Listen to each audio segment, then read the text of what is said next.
What is going on, guys? Money Webby here. We're back. Week 10 of my favorite NFL DFS picks of the week. Got three guys at every position for you, which I'm very high on. I think they're in great matchups. Their salary is just terrific considering the value they can return on it. And also, I got three defenses as well, which I think are in tremendous spots. So before we get going, we're going to start off at quarterback. Drop a like in the video, guys. It really helps me out. Let's try to get over 200 likes on this one. Let's try to crush that goal if we can. I would greatly appreciate it. So we're going to kick it off. Like I said, Matty Ice, 6,500, going against the Cowboys. Hasn't had that big game here, but the Falcons' offense, they're built for this dome they got at home. In Atlanta, they got some speed with Taylor Gabriel on the outside.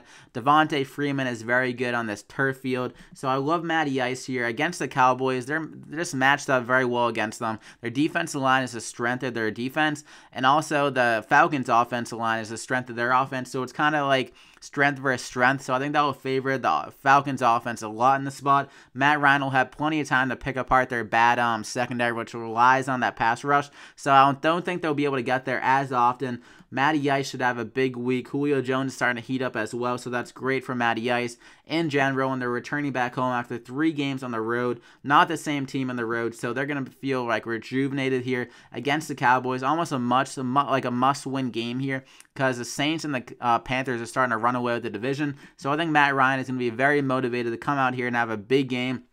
Should be very high scoring. Falcons defense has been struggling as well this year, and the Cowboys offense is one of the better ones in the whole NFL. It's a high over-under right now. I believe it's already over 50, so I think Matt Ryan has a big game here. Priced down to 6,500 because he's been struggling a lot this year. Hasn't had that big game, but it can definitely come here, so I love him at his price.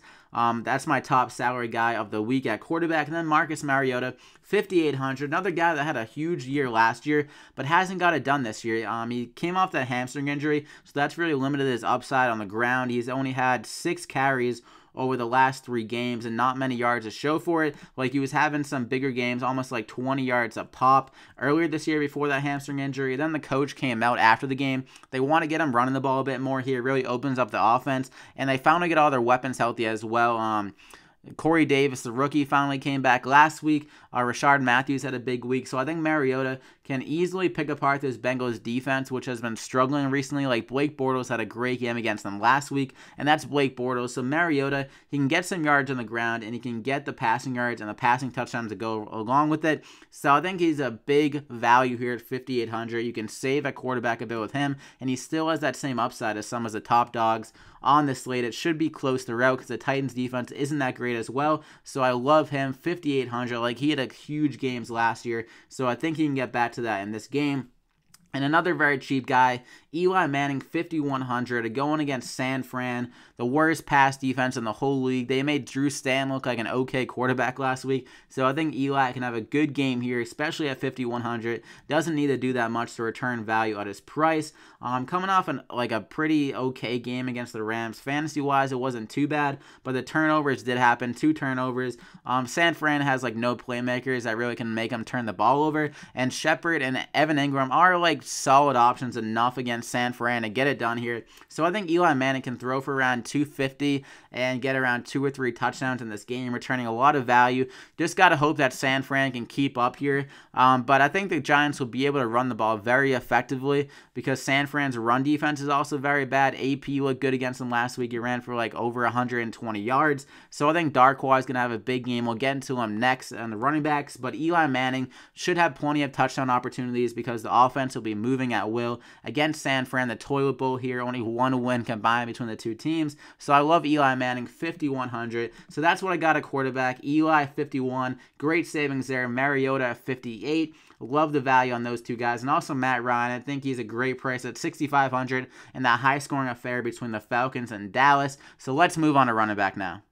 So looking at running back, I think you got to pay up for one of these studs. I'm going to be recommending the Leonard Fournette to kick it off at 8,400. You honestly could pair him up with another stud in this slate, but I think he has the best points per dollar. He has the best matchup out of anyone. The Chargers' run defense has been very bad, so I think Fournette at 8,400. He hasn't been playing since week 6. He suffered that injury in that game. He didn't play the next week. They held him out of that one, but then he had a team infraction rule last week, so they benched him. I'm not even sure if that was real. Like, I feel it was honestly like a fake story just to give him more rest here for this game against the Chargers, which they'll really need him. Their pass coverage is very good, so I think it'll be a huge Leonard Fournette game. I could see over 30 touches in this game, and they're allowing 135 rushing yards per game on the ground. That ranks 31st in the whole NFL, so that's second to worst in the whole league. Their run defense is not anywhere to be found, so I think Fournette will go over 100 yards on the ground here and get a touchdown, so I think it's a great spot for him. Like I said, the touches will be there. They should be up in this game. The game flow will be there. Leonard Fournette, 8,400, a great play. Another guy I think is too cheap is Devonta Freeman at 6,000.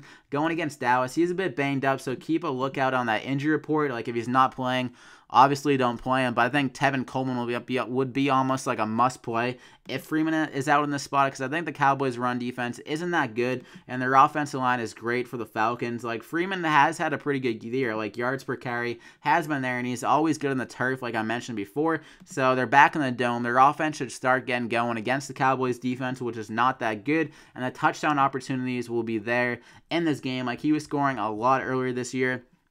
When they had the offense going in the dome, like against Green Bay, he got 2 touchdowns. Against Buffalo, he got 1 touchdown. And they really haven't had that big game like I mentioned before. So I think this is a great spot for Freeman. The Falcons should be like within reach or up in this game against the Cowboys most of the game. So at 6,000, I love him. And he's always kind of involved in the passing game as well. So 6,000, the price is too good there. He can return a lot on that price.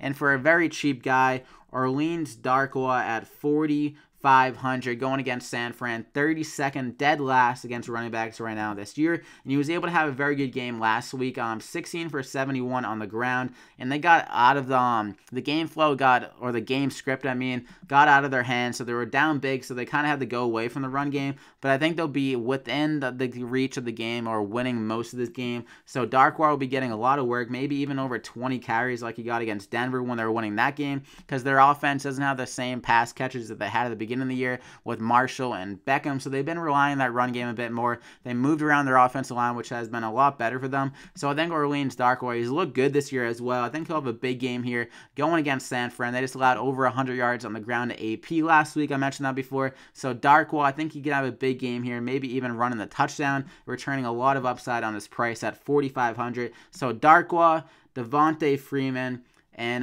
Leonard Fournette, my 3 plays of the week for running back. Also, like I said, though, I think you got to pay it for one of these studs, whether it's like Le'Veon Bell, Zeke, Todd Gurley, or Leonard Fournette. I think you got to have one of those guys in your lineups because running back has been a lot more predictable this year. Considering the touches and stuff, wide receivers have been obsolete besides like Antonio Brown on a week-to-week basis, so you got to trust one of those stud running backs to really get it done for you this week. If you don't have one of them, it could be a long week for you, but let's move on to wide receiver now.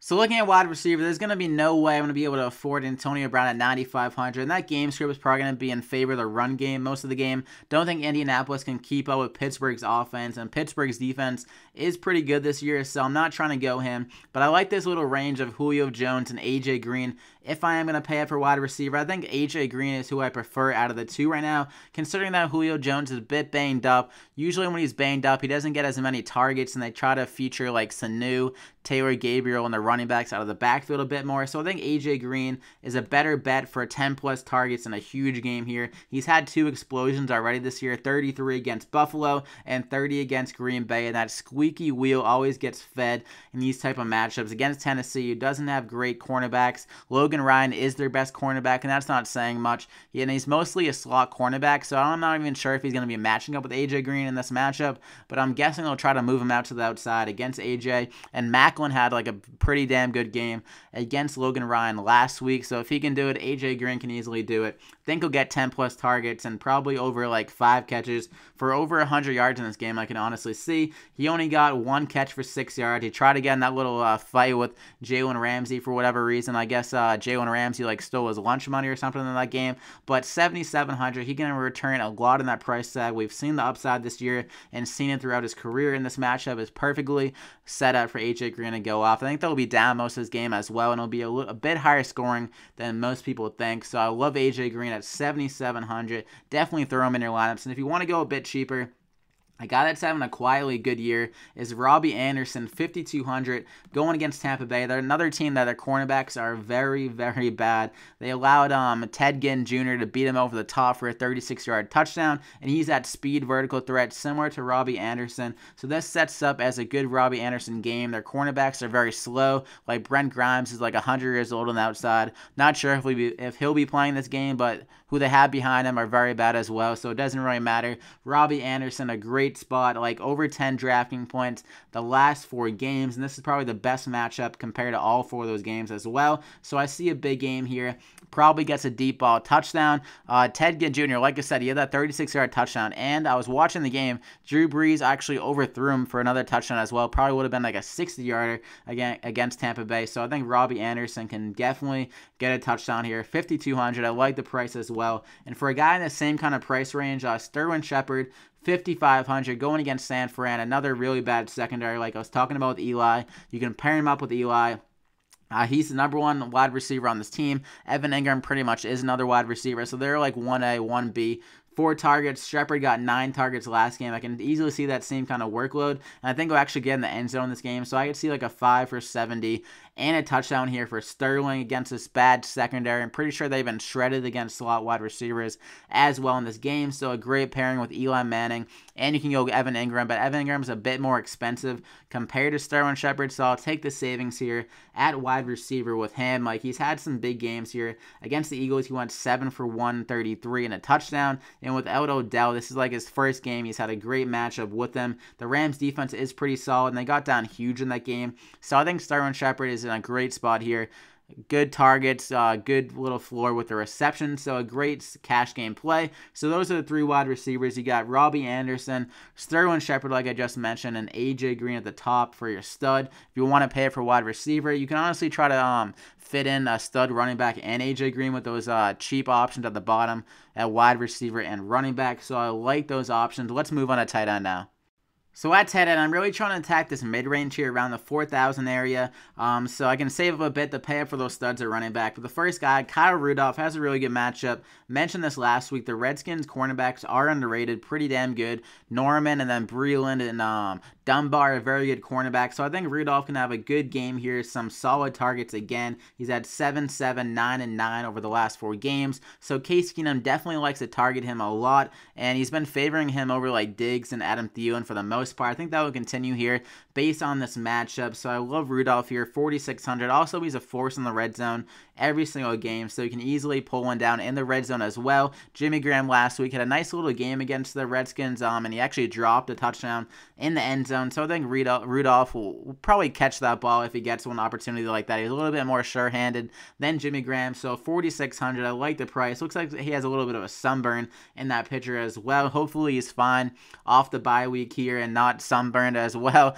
but Kyle Rudolph, I like him at 4,600. I think he can have a nice little game. And then Cameron Brate at 4,100 going against the Jets. With Mike Evans out, he can definitely absorb some more targets. Also, O.J. Howard can be more involved in this offense, but I think Brate's more like a safe play here. And Ryan Fitzpatrick, he liked to target him in that game against Arizona when he came in. Finished with 6 catches for 76 yards and a touchdown in that game. Good for 19 DraftKings points. And also something to keep a lookout on is Morris Claiborne, the Jets' best cornerback. If he is playing in this game, that will kind of limit Deshaun Jackson in this game. But I think Deshaun Jackson is a pretty solid play, especially if Claiborne is out. If Claiborne is out, then I'll be all over Deshaun. But I think Brate is my first read right now on this Bucs offense at 4,100. I like the price, and he's also a force in the red zone. Similar to Kyle Rudolph, he can definitely get it down to that price tag. And for a GPP play, Hunter Henry, 3,900. He's been up and down, so that makes him a GPP play. It seems like the Chargers can't figure out how to use him. His snaps went back down